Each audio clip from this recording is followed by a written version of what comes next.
خالصتاً عرب تھے۔ والد کی طرف سے قبیلہ بنو نبیر اور والدہ کی طرف سے قبیلہ بنو تمیم سے تعلق رکھتے تھے۔ اب پھر یہ بات کیسے مشہور ہو گئی، ان کو رومی کیوں کہا جانے لگا؟ وہ ایک عجیب و غریب واقعہ ہے، وہ آپ کے سامنے بیان کرنا چاہتے ہیں۔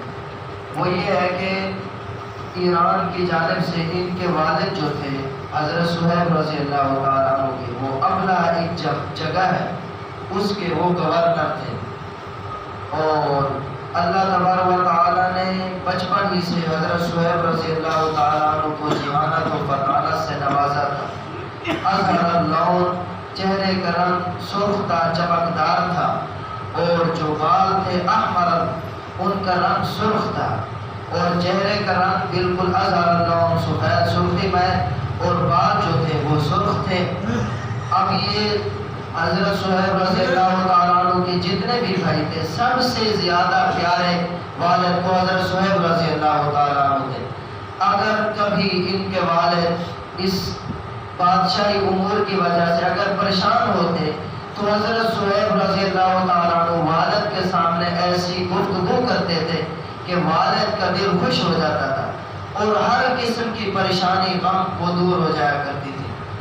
اب ایک مرتبہ ان کی والدہ اور حضرت صہیب رومی رضی اللہ تعالیٰ عنہ بچے تھے، 5 سال کی عمر تھی یہ، اور ان کے جو خدام تھے وہ بھی ساتھ تھے۔ اب ان کی والدہ عراق کی ایک بستی ہے تنی، وہاں سیر و تفریح کی نیت سے گئی۔ جیسے ہی وہاں پر پہنچی تو رومیوں کے فوج کا ایک دستہ وہاں پر تھا، انہوں نے اچانک اس بستی کے اوپر حملہ کر دیا، اور حملہ کر کے وہاں سے کافی سارا مال لوٹا۔ اور چونکہ حضرت صہیب رضی اللہ تعالیٰ عنہ کی والدہ محترمہ بھی وہاں پر گئی ہوئی تھی، تو انہوں نے ان سے بھی مال چھین لیا، اور ان کے جو اور خدام تھے وہ بھی گرفتار کر لیے، اور حضرت صہیب کو بھی گرفتار کر کے روم لے گئے۔ وہاں جا کر اس کو غلام بنا لیا۔ اب پھر اس کو بیچ دیا گیا روم کی منڈیوں میں جہاں پر غلاموں کو بیچا جاتا تھا، تو حضرت صہیب کو بھی بیچ دیا۔ اب یہ بچے تھے، اب یہ بکتے غلام در غلام، غلام در غلام، ایک ہاتھ سے دوسرے ہاتھ میں جا رہے ہیں، فروخت ہو رہے ہیں۔ اب اصل کے اعتبار سے تو یہ عربی تھے اور ان کی زبان بھی عربی تھی، لیکن جب یہ روم کے اندر پہنچے تو اب ان کی زبان رومی بن گئی۔ اب بالکل یہ عربی زبان گویا کہ یہ بھول چکے تھے، ان کو پتہ ہی نہیں تھا۔ اب اتنا عرصہ بچپن ہی سے جب وہ روم کے اندر چلے گئے تو اب وہ مادری زبان ان کو یاد نہ رہی، بھول گئے۔ لیکن آخر وطن کی محبت، ہمیشہ وطن کی محبت وہ دور نہیں ہوتی۔ ان کی دلی خواہش یہ تھی کہ اللہ تعالیٰ مجھے موقع دے کہ میں جو ہے نا ملک، اس وطن کو چھوڑ کر اپنے ملک چلا جاؤں، روم کو چھوڑ کر چلا جاؤں۔ لیکن یہ چھوڑنا بھی ان کے لیے کوئی آسان کام نہیں تھا، مشکل تھا۔ غلام تھے، غلام کے لیے بھاگنا کوئی آسان نہیں ہوتا۔ بہرحال ایک مرتبہ یہ بیٹھے ہوئے تھے اپنے آقا کے پاس، تو اس کے پاس ایک عیسائی نجومی آیا، کاہن آیا، اور آ کر اس نے ایک بات بتائی، پیشین گوئی کی کہ مکہ مکرمہ کی سرزمین کے اندر ایک شخص کا ظہور ہونے والا ہے، وہ نبی آخر الزمان ہوگا، وہ آ کر عیسیٰ ابن مریم کی رسالت کی تصدیق کرے گا، اور لوگوں کو کفر و شرک کی تاریکیوں سے نکال کر نور کی طرف لائے گا۔ اب اس آدمی کا ظہور قریب ہے۔ جب حضرت صہیب رومی رضی اللہ تعالیٰ عنہ نے یہ بات سنی تو دل کے اندر ایک جذبہ پیدا ہوا کہ مجھے اب ضرور جانا چاہیے، اور اس آدمی کے ہاتھ پر اپنا ہاتھ رکھ دینا چاہیے، بیعت کر لینی چاہیے۔ حضرت صہیب رومی رضی اللہ تعالیٰ عنہ کو جیسے ہی موقع ملا، موقع پاتے ہی سیدھا مکہ مکرمہ کے اندر پہنچ گئے۔ اب چونکہ مکہ مکرمہ کے اندر تو ان کا نہ کوئی قبیلہ تھا، کیونکہ یہ تو عراق کے قریب وہاں کے رہنے والے تھے۔ یہاں آ کر انہوں نے عبداللہ، ایک نامی آدمی تھا عبداللہ بن جدعان، اس سے آ کر انہوں نے حلیف اس کو بنا لیا، اور وہ سارے اس کے ساتھ جو ہے روابط وغیرہ قائم کر لیے۔ وہ آدمی بھی تجارت کیا کرتا تھا، حضرت صہیب رومی رضی اللہ تعالیٰ عنہ بھی تجارت کے اندر مصروف ہو گئے۔ اللہ تبارک و تعالیٰ نے ان کی تجارت کو ایسے چاند لگائے، جب آئے تھے مکہ میں سب سے زیادہ غریب تھے، لیکن جب تجارت کرنا شروع کی اب مالداروں میں ان کا شمار ہونے لگا۔ ادھر سے ایک وقت آیا کہ آپ صلی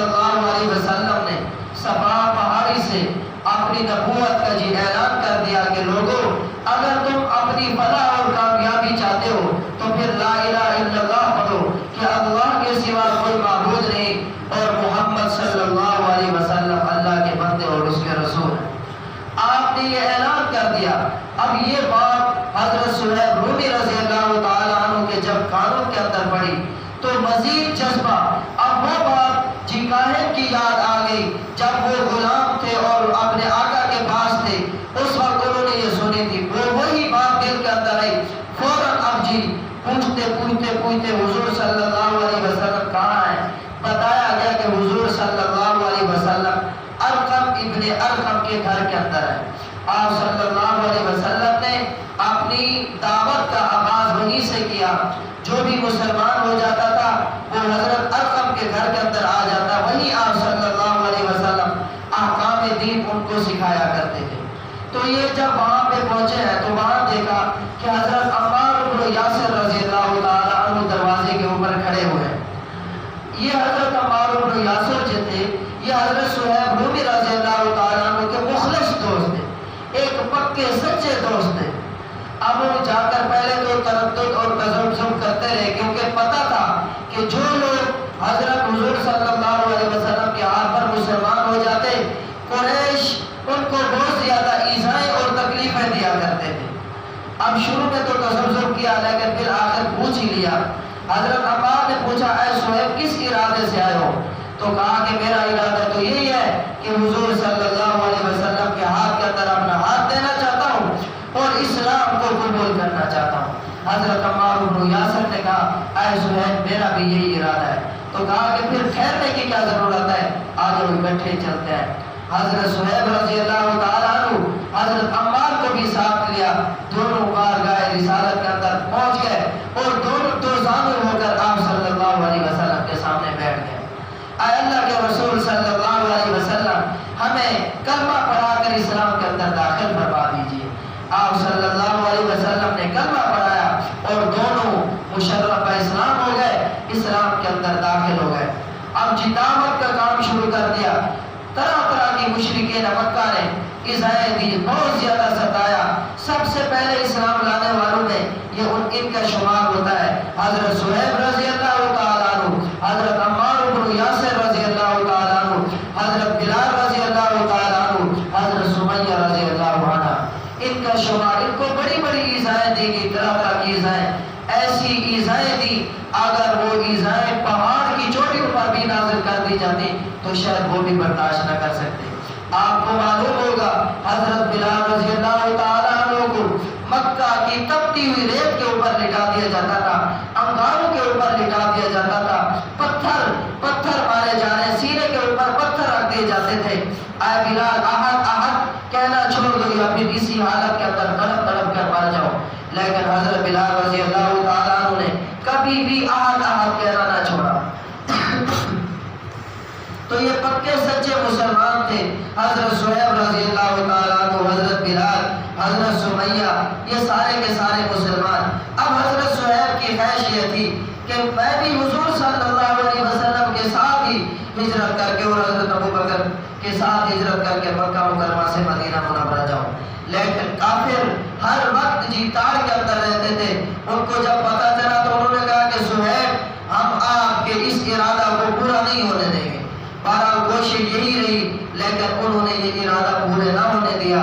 اور ایک وقت آیا آپ صلی اللہ علیہ وسلم حضرت ابوبکر صدیق رضی اللہ تعالیٰ عنہ کو ساتھ لے کر مکہ مکرمہ سے مدینہ منورہ ہجرت کر کے چلے گئے۔ اب حضرت صہیب رومی رضی اللہ تعالیٰ عنہ جی تاڑ کے اندر ہے کہ موقع ملے تو میں بھی مکہ مکرمہ سے ہجرت کر کے مدینہ منورہ جا کر نبی آخر الزمان سے جا کر ملوں۔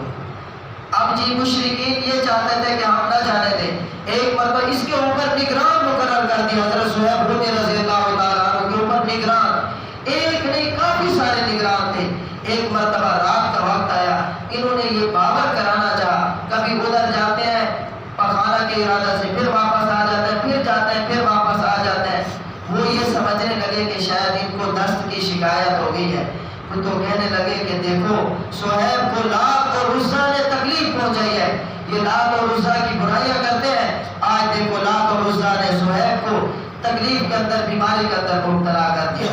اب وہ آ کر بستروں کے اوپر سو گئے، اب یہ کہیں جانے والے نہیں ہیں۔ جیسے ہی موقع پایا حضرت صہیب رومی رضی اللہ تعالیٰ عنہ فوراً ہی راتوں رات ہجرت کے اوپر ہجرت کر کے جی مکہ مکرمہ سے چل پڑے ہیں۔ جیسے ہی ان کو پتہ چلا، تیز عربی النسل گھوڑوں پر سوار ہو کر پیچھے آئے اور ان کے ہاتھوں کے اندر نیزے تھے۔